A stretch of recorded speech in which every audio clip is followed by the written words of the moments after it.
When you ask me where I'm from and I think about Hakalau, I see and I can feel, I can even smell Hakalau. I can smell Hakalau. I can smell the dirt. I can smell the sugarcane. I can smell those smells that came out from different people's homes.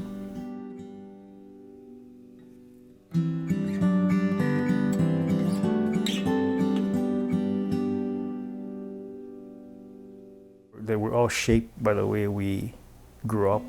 And in my case, I grew up in Hakalau, a sugar plantation town, where we didn't know that we were poor because we're all the same. And it was a time and place where the aspirations weren't about making money or gaining power.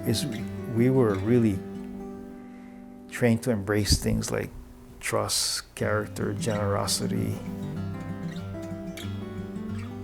Our parents always say, "Oh, look at so and so.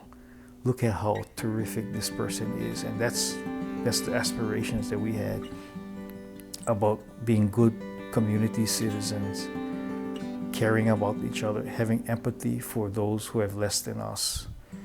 And basically, whatever we have, we share. Hawaii's plantation towns were stood up around the sugar industry, foreign economic endeavors that would reshape the islands. Starting in 1852, waves of immigrant laborers who arrived to Hawaii from China, Japan, the Philippines, Portugal, Norway, Germany, Puerto Rico, Korea, and Spain made Hawaii a crossroads where people mixed flavors, fashion, customs, ideals, and traditions from their faraway homelands. One of the things that the plantations did, they all recruited people from islands.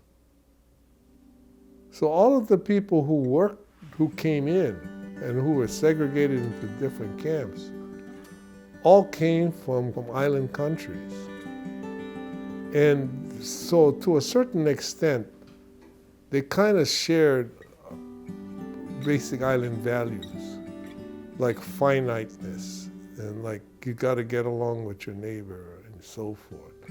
So there are all kinds of hundreds of stories that underneath this oppressive culture that was going on, political culture, there was a kind of a melting happening.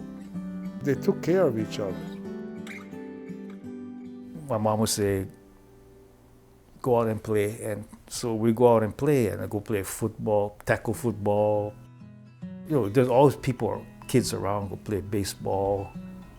The community decided to invest in the baseball park. It wasn't built by the county, it was built by the people of Hakalau. They built this baseball stadium, so it became a gathering place for people all the way from Papaiko to Lapohoi to play games there. But now when I think about it, I don't know how we knew what time the games were and who played when. We just showed up. I probably was word of mouth. "Oh, by the way, next week, Honolulu play Hakalau at 1 o'clock. Okay." Us boys wouldn't come home until the end of the day. There's trust in the community. You trusted each other. You trusted that your neighbors would take care of your children. That's one of the signature things that I remember about growing up in Hakalau. I mean, everybody knew their own community. And I'm not only talking about the native Hawaiians. Each of those little valleys was a town. People lived along the shoreline. So there used to be an old road, an old 2-lane road, and it ran all the way from Waipio Valley all the way to Hilo. And it wound, I mean, it followed the terrain. It was called the coastline road. And it followed the terrain like that. I think the next town off was probably Papaiko, I think. And then you go past Papaiko, you get to Pepikeo, and then you're going to reach Hakalau. That bridge, I was always afraid of that bridge because it was so high. And my friends and us guys, we used to play on those bridges and jump off bridges to swim in the river. But we spent a lot of time, going down that road, going down to the other side. And we spent a lot of time playing down in the river. My father worked in the mill right below that. And when I used to live there, the trolley would still be operational. And we're not supposed to ride the trolley, but we'd ride the trolley going up and down just to play. But my father would walk to work, walking down to the mill. And at 6 o'clock in the morning, at 2:30 in the afternoon, there will be this whistle that will blow. And the whistle was about the changing in shifts. I can still hear the whistle. And when I hear that whistle, it brings, I can say it brings fond memories. It sort of helped to be the foundation for the rhythm of how things work in Hakalau. I started working in a cane field when I was second grade because my uncle had his own cane field land that sold sugar to the plantation. So I remember he paid me 10 cents an hour. Because I worked in the cane field from when I was second grade all the way through high school, I felt that I didn't want to be third generation plantation because I know what that life was and is. And for all of my close friends in Hakalau, I was the only one to go to college. I was afraid. I didn't want to leave that, which is why I stayed for 1 year and went to UH Hilo. But one day I said, no, I gotta get out of here. So I transferred to UH Manoa. And then I decided to major in business. By the time I was growing up, a lot of the Japanese had left the plantations. So the storekeepers in the tiny towns were generally Japanese or Chinese. So this is Hawaii, and the camps were all separate. You had Filipino camp, you had all these camps, And then along the way of this whole coastline, there were these big white houses. And the white houses were all where the manager lived. They were haole. The plantation deliberately worked on keeping people separate. This was not a nice place in many respects, but it was made nice because of the people's determination that they were not going to let none of this stuff push them down. Because us guys all belong here. See, that's the magic of belonging to the Aina. And that's the magic that people used to hold on to. And that's the magic that people that came from islands understand. Because we love the place, we think different. By the mid to late 20th century, sugar plantations across Hawaii began shutting down.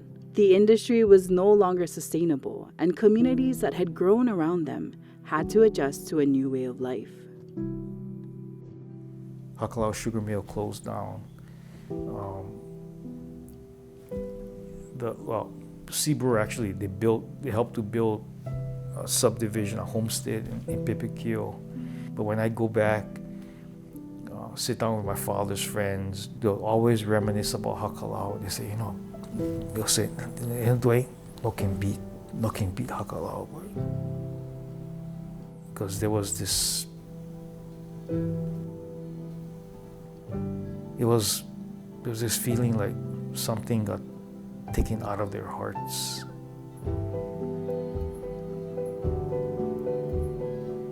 in my business career, when there were decisions to be made, when there were visions and missions to create, behind that was always something, some base from growing up in Hakalau. This foundation came from that place.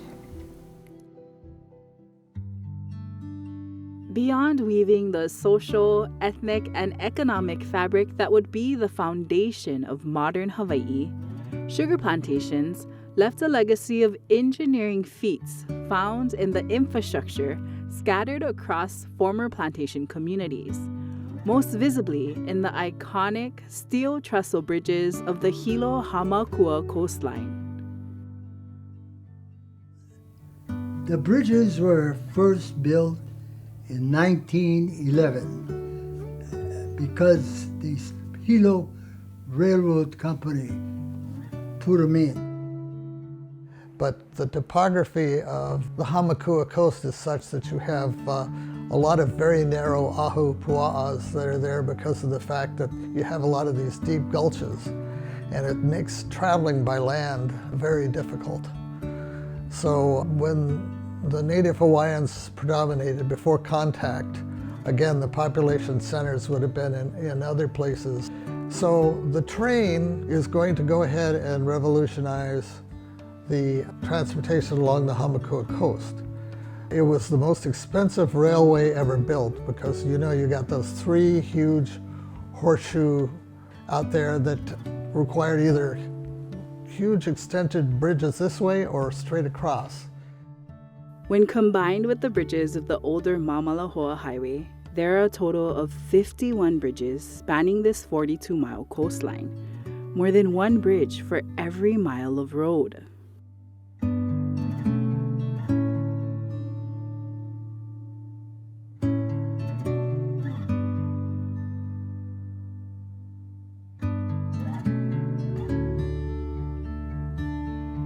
So in 1911 they put in the railroad.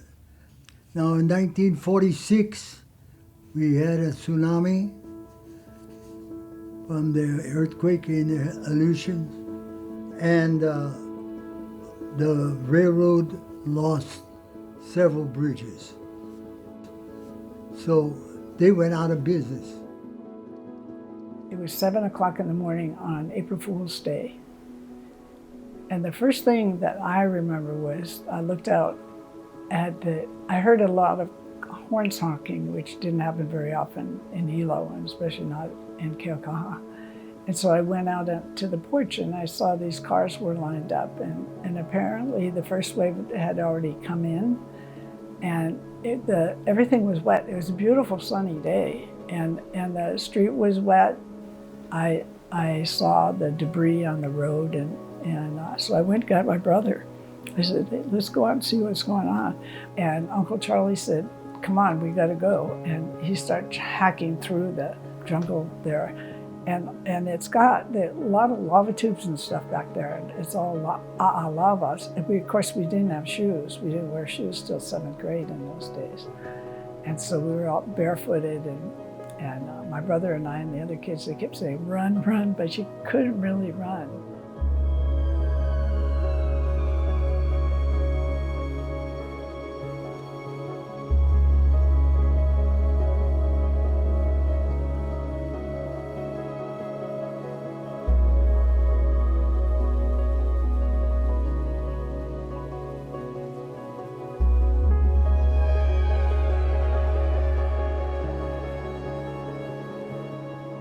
The 1946 wave was the end of the railroad. They never used it. They never put it back together again.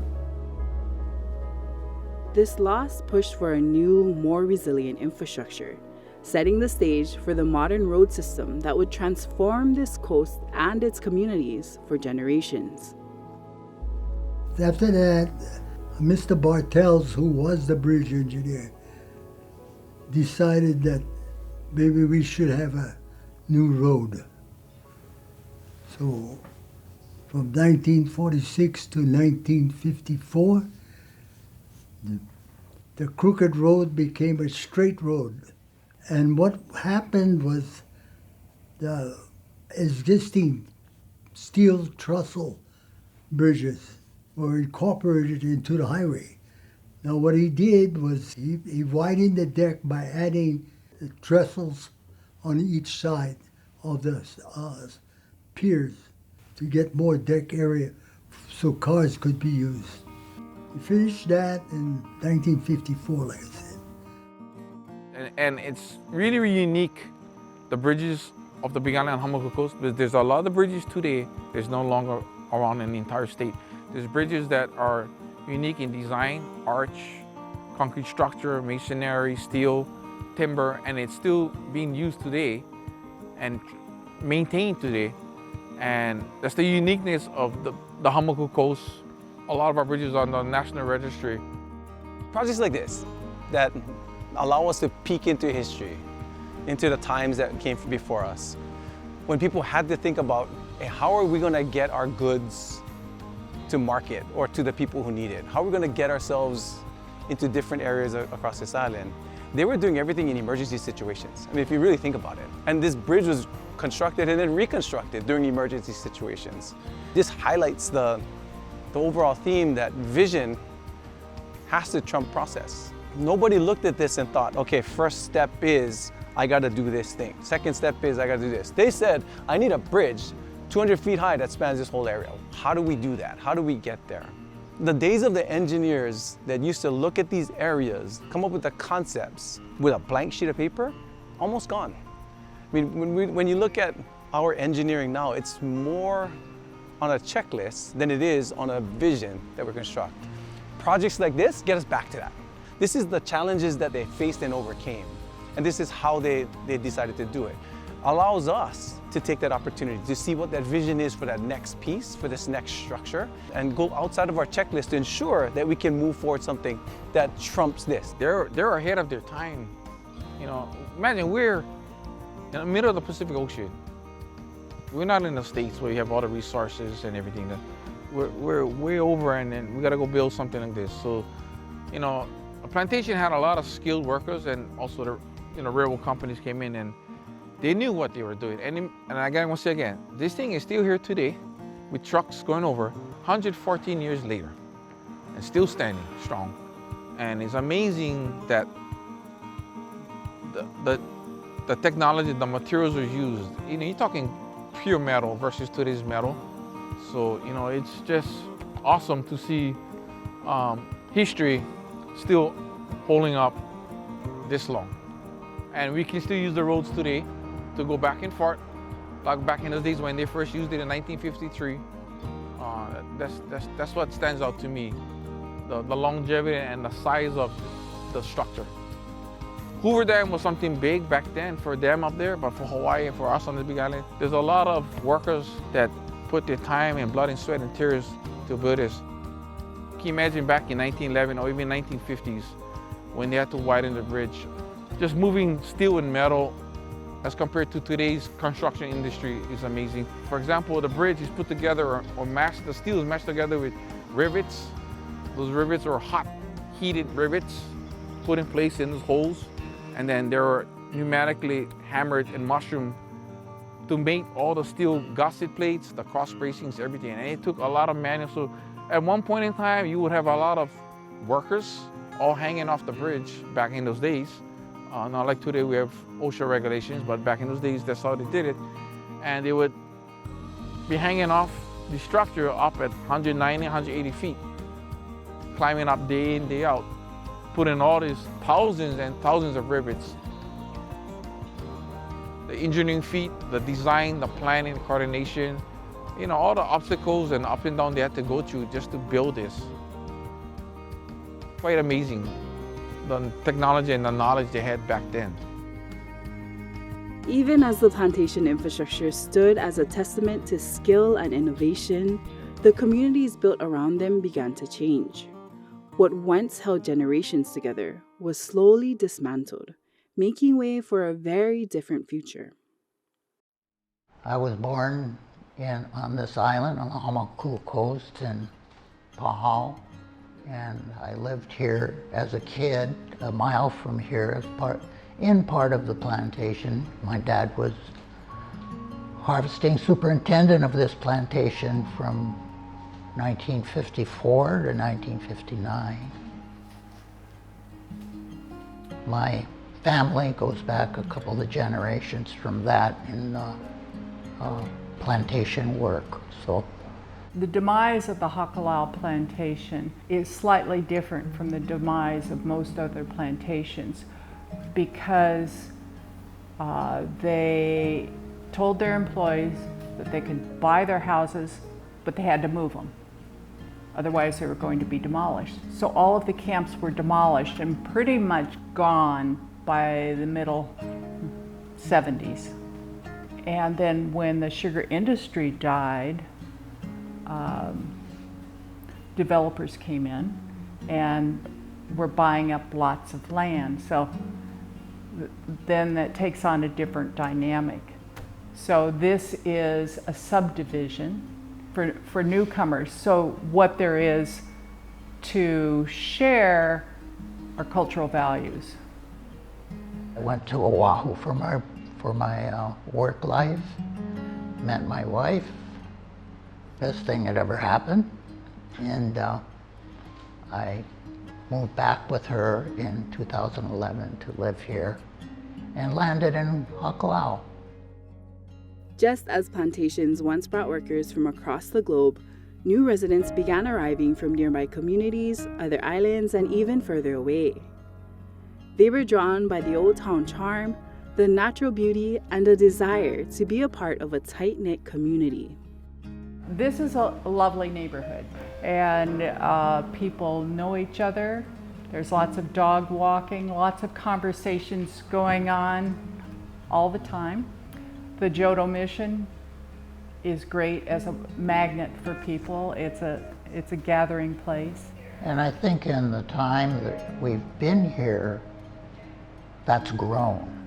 You know, the relationships have grown and the place has grown. So there is an interest in the values that we call plantation values of collaborative work, looking out for each other, honoring those who came before. Upon moving to Hakalau, Ken and Susan saw an opportunity, not just to live in a beautiful place, but to preserve its stories. They created a website to document the history, heart, and heritage of their new community. The website is hakalauhome.com, and it's organized around yesterday, today, and tomorrow. The real depth is in yesterday. I mean, it was just something that we knew we could do. Once we started. Yeah, that we could figure it out, and we've been figuring it out one step at a time. Well, Hakalau, when you go over there, you can see that it was a place to be at one time because, for example, if you go on Māʻālehu Highway, there's an overpass. And when you go into Hakalau, today what's the first thing you see? You see the temple. You can get an idea of how important that temple was to that community at one time. But once you go past that, when you go down the road into Hakalau itself, you see the old theater, which shows you that there was a community there. The theater is now the post office. And on the Mackay side was where the hospital was, and the Catholic cemetery was, and farther on the point, there was the Korean cemetery. And then if you go a little bit farther, you're going to see the two concrete warehouses. It came all the way down to the mill. And so that was a humming center community of jobs and all that other stuff at one time. Hakalau's strength isn't just in the past or its people. It's in the structures that have carried the community through time. Just as the town has adapted and endured, so too have the bridges that connect it. These spans are more than concrete and steel. They are pathways linking communities and families. Anytime you start talking about replacing a historic structure, like any of the bridges, and you just pick a bridge along the Hamakua Coast, anytime you start talking about a structure like that, there's so many memories tied to that structure. So many memories from small kid time, going over that bridge to go see auntie or uncle, or going to the airport, or whatever it may be. When you touch a structure like this, you're touching somebody's life. I mean, their historic life that comes up to this point here. And it's always a difficult thing to tell them, your memories are no longer going to be here. We're going to replace them. We're going to honor what we have here. We really appreciate everybody who came before us to give us this experience, these experiences that we had until this point. The safety, the connectivity, the economy. And now we're going to give you a better experience as we move forward. So your children, your grandchildren, and all the future generations are going to benefit from this. So the Hakalau Bridge, the concept was the hardest, to come up with a concept. Okay. Once we came up with the concept of Hakalau, a lot of the footings are in streams, so there's scouring of the footings. So no matter what, we had to use deep footings, deep foundations. So that was a given. Next, do we keep the existing steel members, or do we replace the existing steel members with new steel members and make it look exactly like the existing Hakalau? But after studying the 1946 tsunami and studying the 1950 plans by Mr. Bartels, we noticed that many of the members on the bottom of the trestles was damaged or condemned. So we knew that that structure wasn't very resilient to maybe tsunami loadings. When the tsunami thing came, I said, you know, we need to make this concrete. And why don't we just make the same airframe, but let's put horizontal legs around the perimeter to make it like a chair. So each individual trestle now is like a bent with horizontal members, and that will be resistant both longitudinally and transversely. Yeah. So once we got that, then we're ready to go. And then the other issue was the sequence of construction. How do you construct this while the traffic is in place? So all of that comes into play when we're designing. So that's the difficult part of it. So basically we have to support each side of the existing supports, and after we move it, we'll fill in the gap, and then we'll bring down the bridge over where the existing supports are. That's the same location where the new supports will be. What we put on paper and what we draw is one thing. How you execute it out in the field is way more important. It's a high-cost project because, again, you're dealing with structures that you're working within confines, so you can't just go get them and build them quick. You got to build them with safety in mind. You can't be banging stuff. You got to think of your personnel. Also, you got to think about the traffic above. That you still got to do work above, so you got to deal with the traffic. So that's another aspect that we're concerned about, providing safe passageway and a passageway 24/7 for our motorists at all times during the project.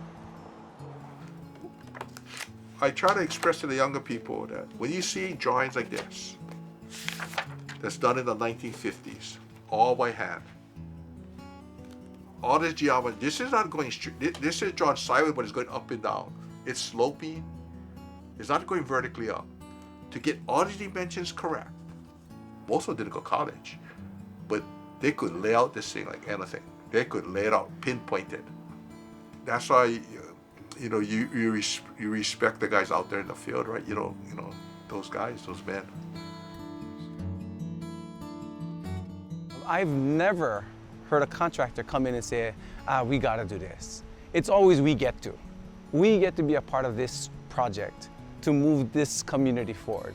And that goes for our staff in the DOT, the consultants we work with, the contractors that get to come out here to earn their livelihood doing these pieces, and then the community that gets to enjoy this connection after it's done. It's going to be always difficult to overcome a structure and a feat like this. But every time we touch a bridge, that's our goal. Our goal is to make sure that nobody looks back at this and says, you gotta give us back exactly what's there. We don't want to do that. We want to give you something that's going to last 100 years that's way, way better. The people who had worked on this bridge, I wish I could thank them personally, because driving above, you don't see it, right?